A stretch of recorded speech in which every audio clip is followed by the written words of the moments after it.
சிவனை நிறைய பேர் வணங்குறதே இல்லை. சிவனை வணங்குனா சன்னியாசியா ஆயிடுவோம், சிவனை வணங்குனா ஆசைகள் எல்லாம் போய் துறவியா ஆயிடுவோம் அப்படின்னு அவங்கவுங்களுக்கு என்னென்ன எண்ணங்கள் தோணுதோ அது மாதிரி நினச்சிக்கிறாங்க.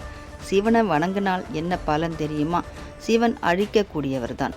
என்னென்ன அழிப்பார்? நம்மக்கிட்ட இருக்க கெட்டது எல்லாமே அழிச்சிடுவார். உடலில் என்ன நோய் இருந்தாலும் அழிஞ்சிடும். மனசில் என்ன கெட்ட எண்ணங்கள் இருந்தாலும் அழிஞ்சிடும். நம்மக்கிட்ட இருக்க கெட்டது எல்லாமே விலகிடும். நல்லவங்க எல்லாம் நம்மளை தேடி வருவாங்க, கெட்டவங்களை எல்லாம் நம்மளை விட்டு விலகுவாங்க. கர்மாக்களே விலகி போயிடும். நம்ம சிவனடியாராக இருக்கும் போது அந்த கர்மாக்களும் நாள்களும் நவகோள்களும் நம்மளை ஒன்றுமே செய்யாது. சிவனை நிறைய பேர் வணங்குறது இல்லைன்னு சொன்னேன் இல்லையா? சிவனை வணங்குறதுக்கும் சிவனோட அனுமதி இருந்தால் மட்டுமே சிவனை வணங்க முடியும்.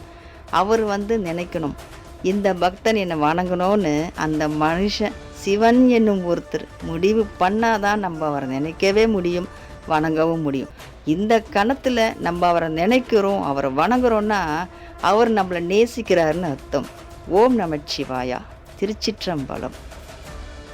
சிவனை நிறைய பேர் வணங்குறதே இல்லை. சிவனை வணங்குனா சன்னியாசியா ஆயிடுவோம், சிவனை வணங்குனா ஆசைகள் எல்லாம் போய் துறவியா ஆயிடுவோம் அப்படின்னு அவங்கவுங்களுக்கு என்னென்ன எண்ணங்கள் தோணுதோ அது மாதிரி நினச்சிக்கிறாங்க. சிவனை வணங்கினால் என்ன பலன் தெரியுமா? சிவன் அழிக்கக்கூடியவர் தான். என்னென்ன அழிப்பார்? நம்மக்கிட்ட இருக்க கெட்டது எல்லாமே அழிச்சிடுவார். உடலில் என்ன நோய் இருந்தாலும் அழிஞ்சிடும். மனசில் என்ன கெட்ட எண்ணங்கள் இருந்தாலும் அழிஞ்சிடும். நம்மக்கிட்ட இருக்க கெட்டது எல்லாமே விலகிடும். நல்லவங்க எல்லாம் நம்மளை தேடி வருவாங்க, கெட்டவங்களை எல்லாம் நம்மளை விட்டு விலகுவாங்க. கர்மாக்களே விலகி போயிடும்.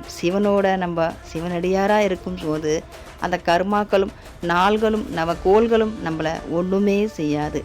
சிவனை நிறைய பேர் வணங்குறது இல்லைன்னு சொன்னேன் இல்லையா? சிவனை வணங்குறதுக்கும்